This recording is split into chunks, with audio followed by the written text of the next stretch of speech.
Auzubillahiminash-shaitanir-rajim. Bismillahir-Rahmanir-Rahim. I welcome to all of you in this last orientation session of this new batch, January batch for CSS 2022 aspirants. Last हमारा orientation session है compulsory subject का, ठीक है। फिर जब हमारे compulsory subject शुरू हो जाएंगे और मिड तक पहुंच जाएंगे तो फिर हम अपनी ऑप्शनल्स की जो है वो वन बाय वन करके ओरिएंटेशन सेशंस इंशाल्लाह स्टार्ट करेंगे। पहले आईआर पॉलिटिकल साइंस और फिजिक्स का होगा और फिर ग्रेजुअली हम आहिस्ता आहिस्ता मूव करेंगे। तो आज आखिरी, last but not the least, one of the most important subject after English essay and English composition, Islamiyat is the third most important subject in CSS. ये बात याद रखना। कंपोजिशन और ऐसे के बाद से सबसे ज्यादा जो फेलियर रेट होता है वो इस्लामियात में होता है। 2018 का रिजल्ट निकाल के देख लो, 16 का रिजल्ट निकाल के देख लो, आपको पता चल जाएगा। मैं नहीं कह रहा, आप स्टैटिस्टिक्स उठा के देख लें। सिंपल वजह क्या है मैंने आपको बताया है। इसकी सिंपल वजह यह है कि जिस तरह ऐसे और कंपोजिशन में आपको सेपरेट 40-40 मार्क्स अटेन करने होते हैं in order to qualify that subject, Islamiat में भी आपको 40 नंबर्स चाहिए होते हैं, ठीक है। तब जाके आप क्वालिफाई करार पाते हैं, आप पास होते हैं। जनरल साइंस, एबिलिटी, करंट और पाकिस्तान अफेयर्स में तीनों को मिला के 120 चाहिए होते हैं, ठीक है। तो इस्लामियात इस वजह से बहुत एक इंपॉर्टेंट और एक रिस्की सब्जेक्ट है। आइए इसकी ओरिएंटेशन देखते हैं। इससे पहले असवंद यार कुछ पूछ रहे हैं। असवंद, आपको कोई सवाल करना है तो आप पूछें। मैं आपको इजाजत देता हूं कि आप अपने आप को अनम्यूट करें और फिर आप पूछें। तो आपने पहले भी हैंड रेस किया था बट आपको जो इजाजत नहीं मिल पाई। आप अपने आप को अनम्यूट करके पूछें जी असवंद, जल्दी पूछें। आपने हैंड रेस किया हुआ है, अब गलती से किया या नहीं किया, आपको कुछ पूछना है तो जल्दी से पूछ लें वरना आप हैंड लोअर डाउन कर लें। मेरे ख्याल में आपका गलती से हुआ है। चलें जी, हम अपना सेशन लेते हैं, स्टार्ट करते हैं। अच्छा जी, things one should keep in mind. Islamiat के ओरिएंटेशन सेशन में मैंने जैसे कि आपको बताया, most important subject after English essay and English composition. Failure rate is high because क्यों, वो भी मैंने आपको बताया। ट्रिकी एग्जाम, अब वो ट्रिकी एग्जाम क्यों है ये भी मैं आपको बताऊंगा। और फिर जो सबसे बड़ा एक इस्लामियत के साथ मसला है जो आप लोगों में भी काफी लोगों को होगा या लोग समझते हैं कि student take this subject lightly. कहते हैं कि यार हम सब मुसलमान हैं, अल्लाह का शुक्र है, बचपन से नमाज रोजा जक़ात जिहाद हज पढ़ते हुए आ रहे हैं, तो अब कौन सी पढ़ने की जरूरत है, ठीक है ना। तो वो वही चीजें लिखेंगे और पास हो जाएंगे। That is why they give less amount of time to the preparation of the subject of Islamiyat, and that is why scoring rate is high, ठीक है। वजह इस्लामियात वैसा नहीं है जैसा आप पढ़ते हुए आ रहे हैं। टॉपिक्स वही हैं, सारी चीजें वही हैं, बट यहाँ पे लिखने का तरीका, अटेम्प्ट करने का तरीका डिफरेंट है, ठीक है। यहाँ पर आपको थोड़े से ज्यादा एफर्ट्स लगाने पड़ेंगे। यहाँ पे आपको डिफरेंट चीजों को पढ़ना पड़ेगा। वो क्या तरीके हैं वो मैं आपको बताता हूं। जैसा कि हर ओरिएंटेशन सेशन में कहता हूं कि अगर आप मुझे 50-60 मिनट्स दे रहे हैं, then it is my responsibility कि आप आज के सेशन से कुछ लेकर उठें। Whether to join our platform और नॉट, ये आपकी मर्जी है, ठीक है ना। वो आपकी मर्जी है, आपके मसले मसाइल है, या आपको कोई दूसरा टीचर अच्छा लगे, इट्स अप टू यू। किसी ने पहले बोला भी हम घर में प्रिपेयर करना चाहते हैं, आपकी मर्जी है। बट ओरिएंटेशन सेशन का मतलब है कि आपको बताया जाए कि आप किस तरह चीजों को प्रिपेयर करें और फिर हम आपको किस तरह चीजों को प्रिपेयर कराएंगे। अच्छा जी, पहले तो मैं, अच्छा क्या क्या चीजें इस एजेंडा में हम इंशाल्लाह कवर करेंगे इस पूरे सेशन के अंदर, ये भी मैं आपको बता देता हूं। इंपॉर्टेंट पॉइंट्स अबाउट इस्लामिया जो आपने जहन में रखने while attempting the paper of Islamia, उस पर बात की जाएगी। How to retain so much verses and अहादीस, उसके ऊपर बात की जाएगी। फिर अरबी में कितनी लिखें, अरबी में ना लिखें, सिर्फ ट्रांसलेशन लिखें, वर्स नंबर लिखें, सूरत नंबर लिखें, इसके ऊपर बात करेंगे। What are the sources to prepare the subject of Islamia, how to attempt the question of Islamia to score high, इसके ऊपर बात की जाएगी। हम आपको किस तरह प्रिपरेशन कराएंगे इसके ऊपर बात की जाएगी। और फिर सेम थिंग जो पिछले के हिसाब से में बताई गई थी। चले जी डिस्कस करते हैं इस्लामियात में क्या क्या चीजें आपने करनी है। सबसे पहले तो अपने जहन में ये बात बिठा लें, हर क्वेश्चन में चाहे वो आप जो सा भी अटेम्प्ट करें, हर क्वेश्चन के अंदर आपको कम से कम 6 to 7 पेजेस का, इस्लामियात में मिनिमम 20 मार्क्स का क्वेश्चन है तो आपने 7 पेजेस का लिखना है। और उसके अंदर try to incorporate as much as you can अहादीस वर्सेस बुक रेफरेंसेस, ठीक है, और जो मशहूर स्कॉलर्स हैं उनके रेफरेंसेस पे भी मैं बात करूंगा। क्या क्या मैंने बताया? सूरत वर्सेस अहादीस, बुक रेफरेंसेस और मशहूर स्कॉलर्स की कोटेशंस, ठीक है, पहली बात। नाउ राइट, अब ये सवाल पैदा होता है कि सर अब वर्स की जो हम रेफरेंस दे रहे हैं या हम हदीस का रेफरेंस दे रहे हैं तो हम अरबी में दें, उर्दू में दें या ट्रांसलेशन लिखें? देखिए जी, बोला ये जाता है, अगर आप मुझसे पूछ रहे हैं या आप किसी और से भी पूछें जाकर, कि कुरान की कोई परफेक्ट ट्रांसलेशन नहीं कर सकता, ठीक है। कुरान जो अरबी में उतरा है उसकी आप परफेक्ट ट्रांसलेशन कोई भी नहीं कर सकता, because the Quran, everything that is written in the Quran are the words of Allah almighty, तो उसकी तो ट्रांसलेशन हो ही नहीं सकती। तो जितने भी स्कॉलर्स हैं या जिनके नंबर ज्यादा आते हैं, they usually try to write verses in Arabic. वो अरबिक में वर्सेस या हदीस भी अरबी में लिखते हैं इंस्टेड ऑफ ट्रांसलेशन। अब ये कहना बहुत मुश्किल है, मतलब मैं भी अगर प्रिपरेशन कर रहा था तो मेरे लिए अरबी में लिखना बहुत मुश्किल है, क्योंकि मुझे लिखना नहीं आता। तो इसके दो तरीके हैं, उसको सुन लो। पहला तरीका यह है कि भाई आप विदाउट एहराब, विदाउट जबर जेर आप वर्स लिखें अरबी में और अहदीस लिखें अरबी में।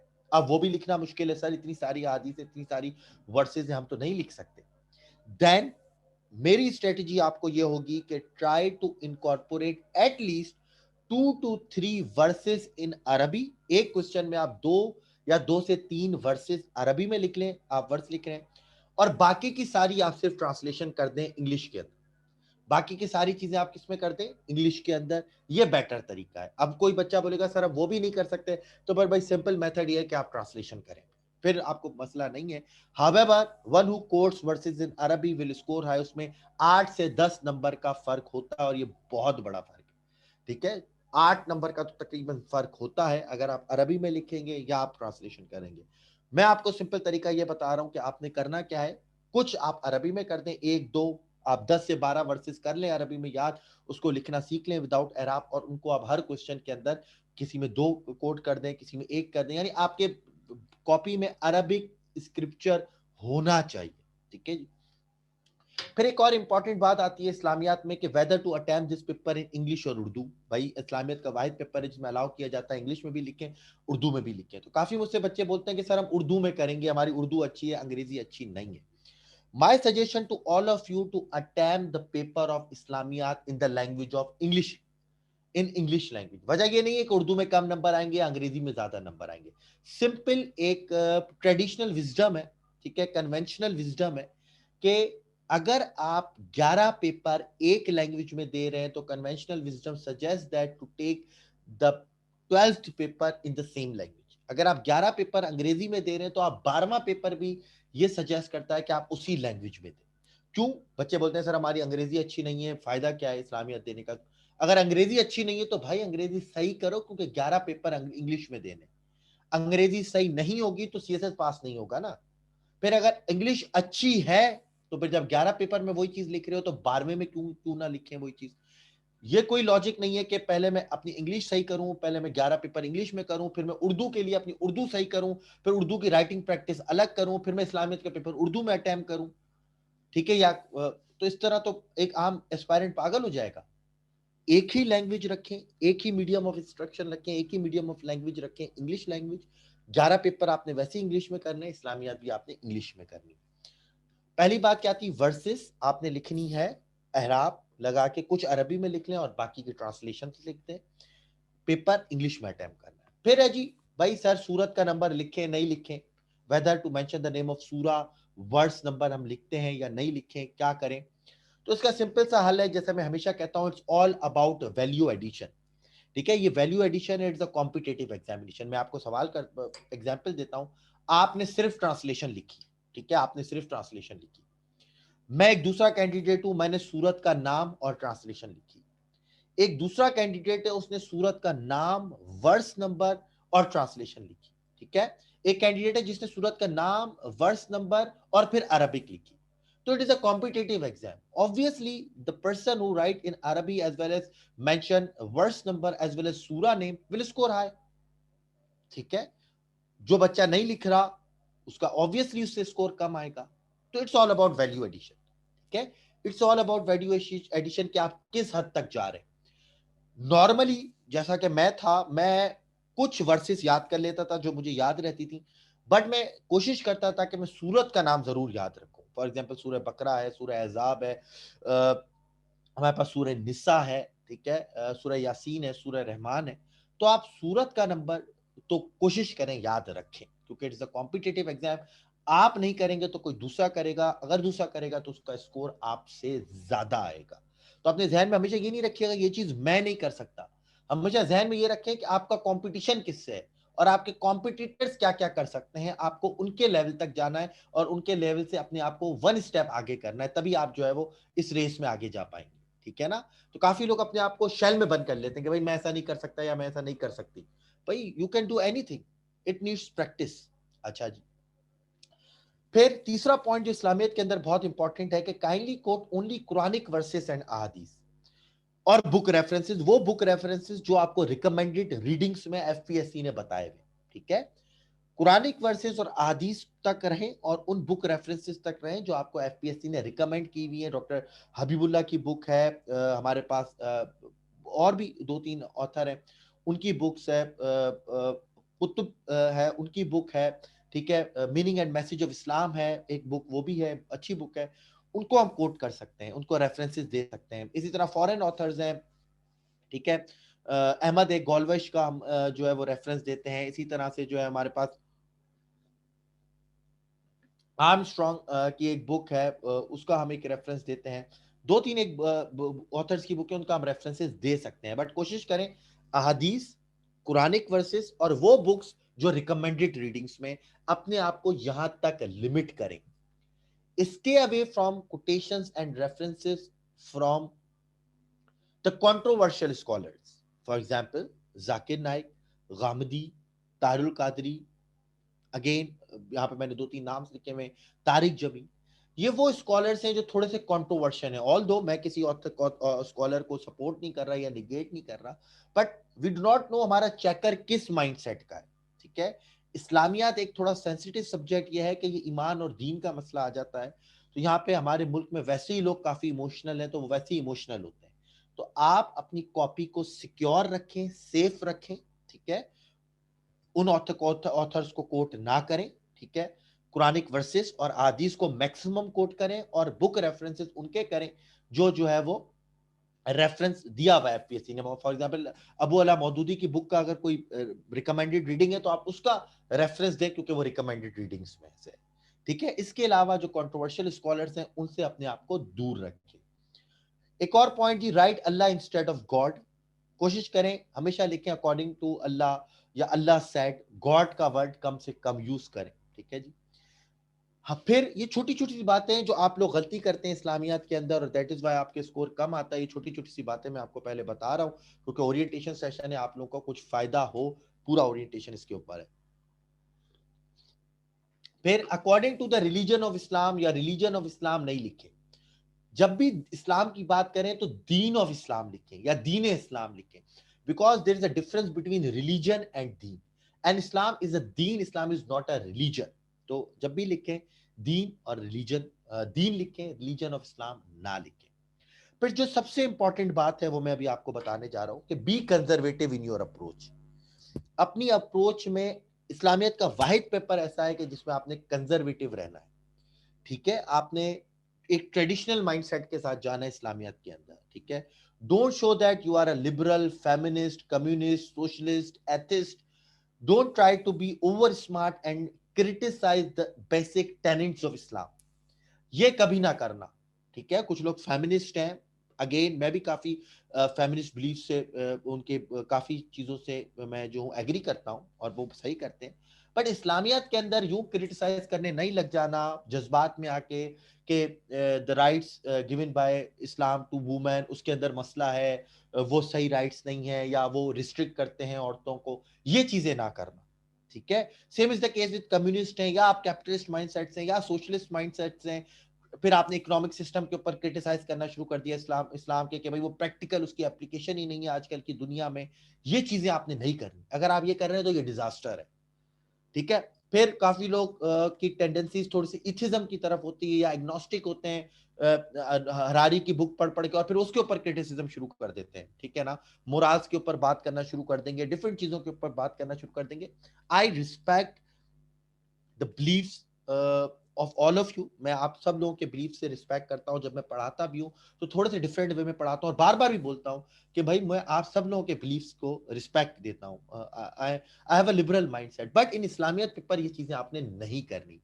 आपने करना क्या है, be traditionalist in your approach, be conservative in your approach, present present your paper as Islam is the best religion or deen.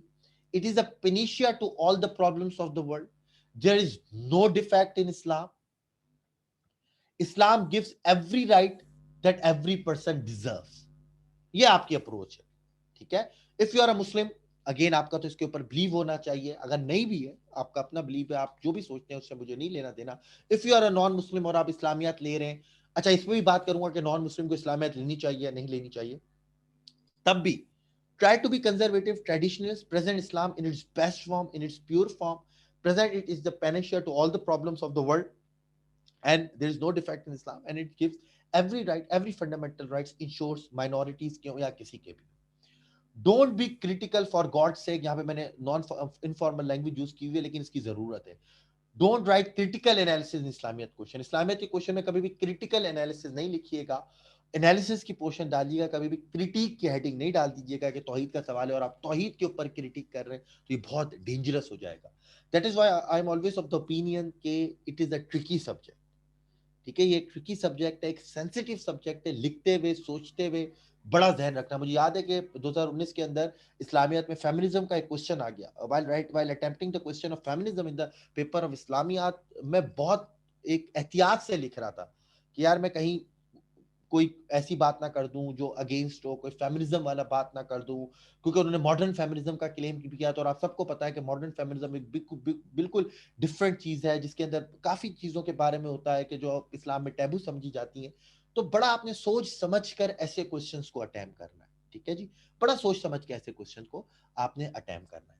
अब बात कर लेते हैं जी, हमारे पास ये तो मैं करूंगा, पहले बात कर लेते हैं कि वो हमारे पिछले बैच में भी या उसके बाद दो बैचेस जो थे हमारे, उसमें काफी दो तीन स्टूडेंट्स थे जो हमारी माइनॉरिटी सेक्शन ऑफ सोसाइटी से थे।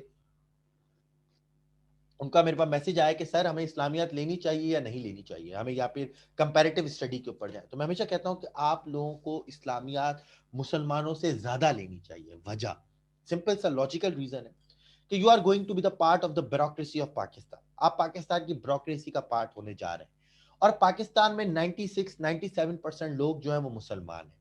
Being the assistant commissioner, being the superintendent of police और द ACIRS और डायरेक्टर ऑडिट एंड अकाउंट्स, आपको लोगों का माइंडसेट पता होना चाहिए। आप लोगों को उनकी पॉपुलेशन का जो मेजर रिलीजन है उसके बारे में पता होना चाहिए, क्योंकि कल को खुदा न खास्ता आपसे अनइंटेंशनली कोई ऐसी बात निकल जाती है जो कि उनके मेजॉरिटी ऑफ द रिलीजन से क्लैश करती है, आपको कॉन्सिक्वेंसेस बियर करने पड़ जाएंगी। फॉर एग्जाम्पल, अगर मैं इंडिया में रह रहा होता तो मैं शायद ब्यूरोक्रेसी का पार्ट बनने जा रहा होता, तो मैं शायद उनका रिलीजन पढ़ता, कि भाई क्योंकि मेजॉरिटी आबादी वो है कि मैं कहीं ऐसा ना हो कि अनइंटेंशनली कोई चीज बोल दूं, कोई काम कर दूं, ठीक है। तो being the part of the Pakistani society जहां पे मेजॉरिटी मुसलमान है, आपको इस्लामियात जरूर रखनी चाहिए CSS के अंदर। आपके पास ये अपॉर्चुनिटी है कि आप उसके बेसिस को समझें, ताकि कल को आपसे कोई अनइंटेंशनली भी ऐसा काम ना हो जिसके आपको कॉन्सिक्वेंसेस बियर करने पड़ जाए। अच्छा जी, how to retain so much verses and hadith, मैंने पहले भी बता चुका हूं जी। रिवीजन करें, रिवीजन करते रहें और आपको एट द एंड याद हो जाएंगी। अच्छा, अब यहाँ पर कुछ बच्चे होते हैं कि सर हमें वर्ड टू वर्ड तो आयत या अहादीस याद नहीं रहती, तो फिर क्या करें। अब वर्ड टू वर्ड याद नहीं रहती तो मेरा तरीका ये था, काफी बच्चे बोलते हैं याद नहीं भी रही तो खुद से लिख देते हैं, बट वो तो झूठ है, वो आपने नहीं करना। उसका सिंपल सा तरीका ये है कि आप लिख दें according to the interpretation of this verse, according to the interpretation of this ahadi। जब आपने इंटरप्रिटेशन का लफ्ज उसके अंदर इंक्लूड कर दिया, तो फिर अगर उसके कोई वर्ड आगे पीछे भी हो गए तो आप आपकी कॉपी भी सेफ है, आपका एग्जाम भी सेफ है, और फिर वो जो मोरालिटी वाला पार्ट है, गुड और बैड, उसके भी सवाब गुना वाले चीज से भी आप महफूज रहेंगे। अच्छा जी, सोर्सेज टू प्रिपेयर इस्लामियात जी, हाफिज करीमदाद चुगताई की बेस्ट बुक है, आप उसको पढ़ें, पूरा कोर्स से कंप्लीट हो जाता है, कोई सवाल ऐसा नहीं जो उससे कंप्लीट नहीं होगा। बट मसला क्या है? मसला यह है कि हाफिज करीमदाद चुगताई की बुक 99% एस्पायरेंट पढ़ते हैं। ठीक है, कितने लोग पढ़ते हैं? 99% एस्पायरेंट पढ़ते हैं हाफिज करीमदाद चुगताई की बुक। तो अगर आप भी पढ़ेंगे, मतलब अब मैं कोई इतने महीनों से पढ़ा रहा हूँ, इतने काफी पेपर चेक कर चुका हूँ, मुझे भी इस्लामियत का पेपर सामने आता है ना, तो मुझे पता चल जाता है ये हाफिज करीमदाद चुगताई की बुक से। तो एग्जामिनर वो तो पता नहीं कितने साल से पेपर चेक कर रहा है, तो उसको भी पता चल जाता है, उसको मुझसे पहले पता चल जाएगा। तो वही क्या हो जाएगा, रिडंडेंसी ऑफ इंफॉर्मेशन, जैसा कि ऐसे के अंदर एग्जामिनर ने लिखा था, repetition of information, stereotypical information, उससे बचना है। अब उसमें क्या करना है, एक तो जो हमें ज्वाइन कर रहे हैं उनको तो नोट्स ही मिल जाएंगे, लेकिन आपने क्या करना है, हाफिज करीमदाद चुगताई की बुक लेनी है और उसके अंदर वैल्यू एडिशन करनी है। हमारे नोट्स से वैल्यू एडिशन कर लें, नेट के ऊपर जाएं, अच्छे अच्छे रिसर्च पेपर पढ़ें, उसके थ्रू वैल्यू एडिशन कर लें, या फिर करीमदाद चुगताई की जो बुक्स की हेडिंग है उसको चेंज कर लें, अपनी वर्डिंग में लिख लें। ठीक है, यानी वो आपका काम लगे, ऐसा ना लगे कि हाफिज करीमदाद चुगताई को कॉपी पेस्ट कर आ गए, फिर वहां पर नंबर नहीं आएंगे, वहां पर मसला हो जाएगा। ठीक है ना, वहां पर मसला हो जाएगा। एक और बुक है जी, Islamic way of life in the light of seerah by doctor Liaquat Ali Khan, बहुत अच्छी बुक है, हमारे अपने नोट्स भी हैं, और फिर आप इंटरनेट पर भी जाएंगे, इंटरनेट पे किस चीज के लिए जाएंगे मैं भी आपको बताता हूं। अच्छा जी, अब पॉइंट के ऊपर आ जाते हैं। ये तो काफी चीजें हो गई जिसके आप बात कर सकते हैं। इस्लामियात में अच्छा स्कोर कौन करेगा? इस्लामियात में अच्छा स्कोर वो स्टूडेंट करेगा जो इस्लामियात के हर क्वेश्चन को कनेक्ट करेगा डेली लाइफ की एग्जाम्पल से और डेली लाइफ की प्रॉब्लम से। ठीक है, जब भी तौहीद पर वो सवाल आता है, आप इस्लामी के पास पेपर्स निकाल के देख लें, हमेशा बोलेगा explain tauheed in the light of in the scholarly arguments या in the light of scholars, and also explain its social, economic and political impact. नमाज की बात करेगा तो बोलेगा स्पिरिचुअल, सोशल और हमें जो है इसके इंडिविजुअल इम्पैक्ट्स बताएं। तो ये जो इम्पैक्ट्स वाला पोर्शन है ना, यहां पर असल आपका कमाल, आपकी असल मेहनत नजर आनी चाहिए। या जो मेरा पूरा लेक्चर भी होगा जब आप सुनेंगे, तो यहां पर पूरा एक कमाल होता है कि आप किस तरह कनेक्ट करते हैं, डेली लाइफ के एग्जांपल्स आप किस तरह देते हैं। ठीक है ना, आप किस तरह क्रिटिसाइज कर रहे हैं, आप किस तरह जो है कंपैरेटिव स्टडीज को आप यहां पर यूटिलाइज कर रहे हैं। ठीक है ना, तो आपको यहाँ पे, यानी अगर इकोनॉमिक का सवाल आता है, इस्लामिक इकोनॉमिक सिस्टम, तो आप किस तरह कंपैरेटिव एनालिसिस दे रहे हैं कैपिटलिज्म का, सोशलिज्म का, कि भाई कैपिटलिज्म के अंदर ये मसले हैं, सोशलिज्म के ये मसले हैं। कंटेम्परेरी एग्जांपल दे रहे हैं कि भाई थॉमस पिकेटी की बुक आई है capital in the 21st century, जिसमें उसने इस तरह कैपिटलिज्म को क्रिटिसाइज किया है। सोशलिज्म को इस तरह आप क्रिटिसाइज कर सकते हैं कि भाई सोवियत यूनियन के अंदर सामने हमें नजर आ गया कि कम्युनिज्म सिस्टम में एफिशिएंसी नहीं है, और इन दोनों का एक एमलगेमेट सिस्टम है इस्लामिक इकोनॉमिक सिस्टम, जो ये पॉइंट्स बताता है। ठीक है, same is the case with political system, आप पॉलिटिकल सिस्टम बता सकते हैं, वो आपको कनेक्ट करता है कि भाई डेमोक्रेसी क्या इस्लाम के अंदर है या नहीं है। तो उसमें आप बताते हैं कि भाई ये प्रिंसिपल डेमोक्रेसी में सिंक्रोनाइज करते हैं, ये प्रिंसिपल डेमोक्रेसी में सिंक्रोनाइज नहीं करते। या फिर वो आपसे ह्यूमन राइट्स की बात करता है, इस्लामिक ह्यूमन राइट्स बताएं, तो आप बताते हुए बताएंगे कि भाई इस्लाम ने ये ह्यूमन राइट्स दिए हैं जो कि आज universal declaration of human rights जो 1948 का है, जिसको यूनिवर्सल डिक्लेरेशन माना जाता है, उसके अंदर मौजूद है। और यही ह्यूमन राइट्स 1400 साल पहले इस्लाम ने बता दिए थे। ठीक है, 1400 साल पहले इस्लाम ने बता दिए थे। तो आप कनेक्ट करते हैं डेली लाइफ की एग्जांपल को। Same is the case with charter of Medina. अब चार्टर ऑफ मदीना में एक पॉइंट है कलेक्टिव सिक्योरिटी का। अब कलेक्टिव सिक्योरिटी पहली दफा दुनिया के अंदर 1815 में कांग्रेस ऑफ वियना में आई थी, और उसके बाद से हम देखते हैं नेटो के अंदर भी उनका जो आर्टिकल 5 है वो कलेक्टिव सिक्योरिटी का है। तो कहां 1815 और कहां नेटो 1948 1949, और कहां चार्टर ऑफ मदीना कोई 7th सेंचुरी या 6th सेंचुरी का। तो इस तरह बताते हैं कि भाई ये गोल्डन प्रिंसिपल इस्लाम ने 1400 साल पहले बता दिए, और ये अब चीजें आप जो है वो इंप्लीमेंट कर रहे हैं। ठीक है, इस तरह आप जब आप डेली लाइफ से, कंटेम्प्रेरी एग्जाम्पल से जब चीजों को कनेक्ट करते हैं, तब जाके आपका इस्लामियत पेपर निखरता है, तब जाके आप नमाज, रोजा, ज़कात, हज, जिहाद की बात करते हैं। ठीक है ना, कि भाई हज का क्या मकसद है? हज का मतलब है डेटरेंस, जो आप दुनिया मानती है कि भाई डेटरेंस होना चाहिए, डेटरेंस का पूरा आप कॉन्सेप्ट बताते हैं। ठीक है ना, कि भाई आजकल दुनिया डेटर्स का कॉन्सेप्ट मानती है और हज में भी ये कॉन्सेप्ट है। फिर वो जिहाद की बात करते हैं कि भाई जिहाद जो है वो इस्लाम में क्या कॉन्सेप्ट है, तो आप बोलते हैं भाई जिहाद हमेशा डिफेंस में। और अगर आप यूनाइटेड नेशन का चार्टर देखें तो कोई उनका आर्टिकल 55 या 57 है, वो भी डिफेंस में हमें अलाउ करता है वॉर करें। तो जब यूनाइटेड नेशंस अलाउ कर रही है और 1400 साल पहले वही बात इस्लाम अगर आपको डिफेंस में जिहाद करने की इजाजत दे रहा है, तो आप उस पर क्रिटिसाइज कर ही नहीं सकते। अगर आपको करना है तो आप यूएन के आर्टिकल पे भी क्रिटिसाइज करें, क्योंकि वो भी सेल्फ डिफेंस में वॉर अलाउ करता है। तो जब आप इस तरह कंपैरेटिव स्टडी पढ़ते हैं ना, then you will differentiate yourself from the rest of the candidates. यही कमाल है, वरना नो नमाज रोजा ज़कात हज जिहाद और सीरत वो हर जगह पे मौजूद है, ठीक है ना। वो तो आप बचपन से पढ़ते हुए आ रहे हैं। इसी तरह आपने सीरा भी आप सल्लम की इसी तरह पढ़नी है कि भाई उनका कमाल क्या था, किस तरह उन्होंने डिफरेंट चीजों को अपनाया, किस तरह उन्होंने डिफरेंट टेक्निक्स अपनाई, किस तरह किया, और फिर कंटेम्प्रेरी एग्जांपल्स को रेफरेंस करते हुए। वरना तो सिंपल सी टेक्निक है, बुक उठाएं करीमदाद चुकताई, किसी की जरूरत ही नहीं है, एज इट इज रट्टा मारे और जाके दे दें, आप पास हो जाएंगे, सिंपल तरीका। But you want to score I 60 plus 70 plus, आपने ये चीजें करनी पड़ेंगी। ये चीजें जब आएंगी जब आप कनेक्ट करते रहेंगे या फिर किसी अच्छे लेक्चर्स को सुनेंगे। जैसे आप हमारे मेरे लेक्चर्स इंशाल्लाह इस्लामियत में सुनिएगा, यू विल फील डिफरेंस। मैं आप आज मैं ये बात क्लेम कर रहा हूँ, इंशाल्लाह जब को जो भी ज्वाइन करेंगे उनसे आखिर में मैं ये पूछता हूँ कि अब आप बताएं, आप कहते थे कि अब आप डिफरेंस फील कर रहे हैं या नहीं। अगेन अल्हम्दुलिल्लाह आज तक किसी ने ना नहीं कहा, ठीक है जी।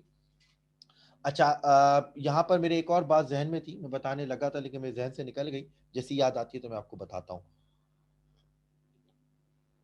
ठीक है जी। तो आप इस तरह यहाँ पर डिफरेंस क्रिएट करना है, चाहे कोई भी क्वेश्चन आए कंटेम्प्रेरी एग्जाम्पल्स के through, each and every point के थ्रू। फॉर एग्जाम्पल अगर वो सवाल करता है कि भाई दीन की जरूरत क्यों है, why we need Deen in this modern world, ठीक है, तो हमारे दीन की जरूरत क्यों है, तो उसमें हम एग्जाम्पल दे सकते हैं कि भाई पहली बात है कि वो जो लोग बोलते हैं दीन की जरूरत नहीं है, उसमें जो सबसे बड़ी हमारे पास बुक है उसका नाम है द गॉड्स डिल्यूजन। जो इथिज्म की बुक है जिसको वो बोलते हैं, वो द गॉड्स डिल्यूजन है। उसमें उसने पॉइंट दिया है कि we do not need God in this modern world. उसको हम कोट करके फिर हम उसको रिफ्यूट कर सकते हैं कि ये आर्ग्यूमेंट्स गलत हैं या इनका क्या नुकसान हो रहा है, और इसी की वजह से वी नीड गॉड और we need religion in this modern world, ठीक है ना। तो हमें कनेक्ट करनी है चीजों को, ये पता होंगी तो कनेक्ट होंगी, नहीं पता तो नहीं हो सकती, ठीक है जी। अच्छा, अब आ जाए जी how to attempt the question of Islamia to score high. तो टाइम लिमिट है जी हमारे पास, अगेन 40 मिनट्स मिनिमम, आपने 7 पेजेस लिखने। You can if you write more you will score high, definitely you will score high. Introduction जी 6 to 7, 7 to 8 line का होगा। Introduction के नीचे एक वर्स या एक सूरत होगी। मेन हेडिंग सब हेडिंग्स के साथ आप पूरे क्वेश्चंस को डिफाइन करेंगे। Give references of books authors as many as you can. Focus on impact portion, social individual और सोशल जो मैंने आपको बताया, उसके अंदर आपने कंटेम्प्रेरी एग्जांपल्स को कोट करें तो बेहतर है। Try to connect it from practical contemporary and daily life examples, इसको इससे कनेक्ट करें, ठीक है ना। आप कनेक्ट करें कि भाई daily life examples, spiritual individual, for example वो कहता है कि भाई इस्लाम दीन जो है इस्लाम को, इस्लाम के डिस्टिंक्टिव फीचर्स क्या है, तो इस्लाम का एक डिस्टिंक्टिव फीचर है कि ये प्रैक्टिकल दीन है।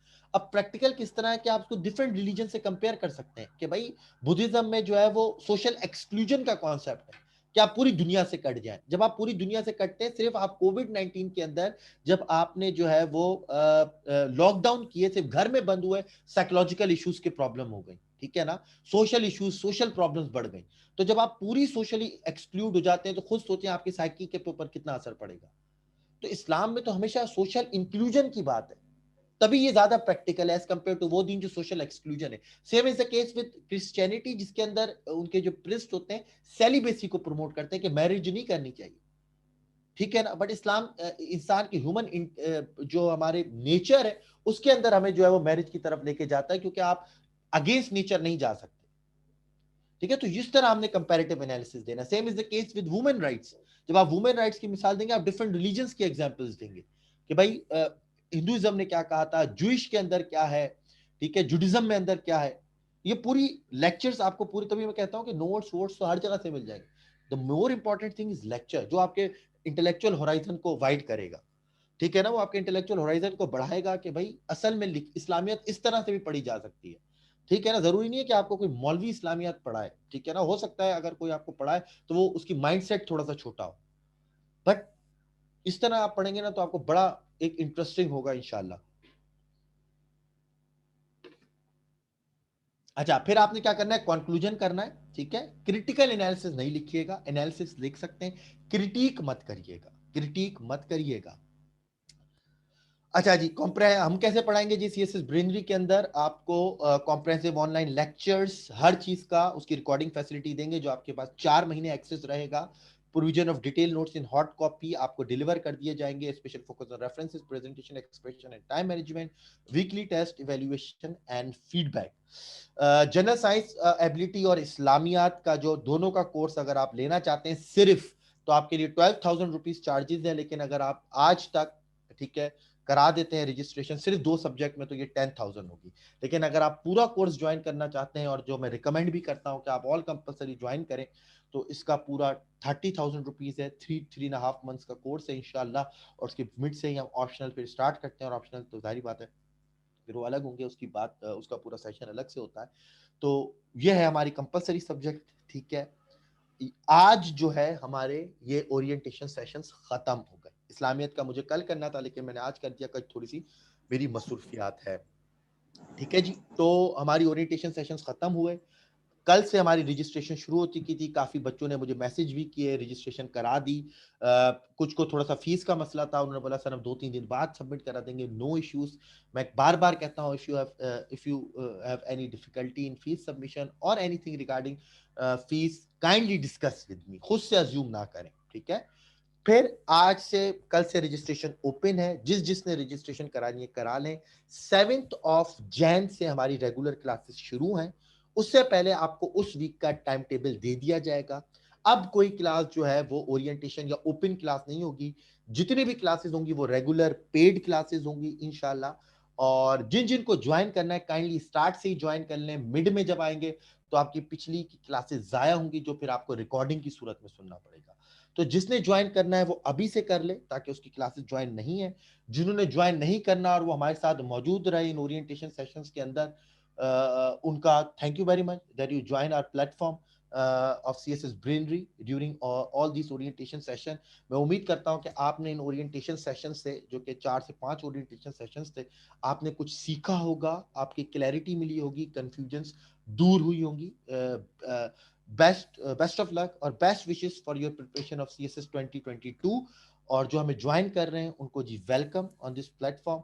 एंड इंशाल्लाह we will start our journey of CSS 2022 preparation from 7 in a formal way, ठीक है जी। So this is it. जी असदुल्ला, मैं ऑलरेडी इसका आंसर कर चुका हूँ, ठीक है ना, रेफरेंसेस कैसे देने चाहिए, ठीक है जी। तो this is it from my side. My name is Agha Shariyar, I am signing of.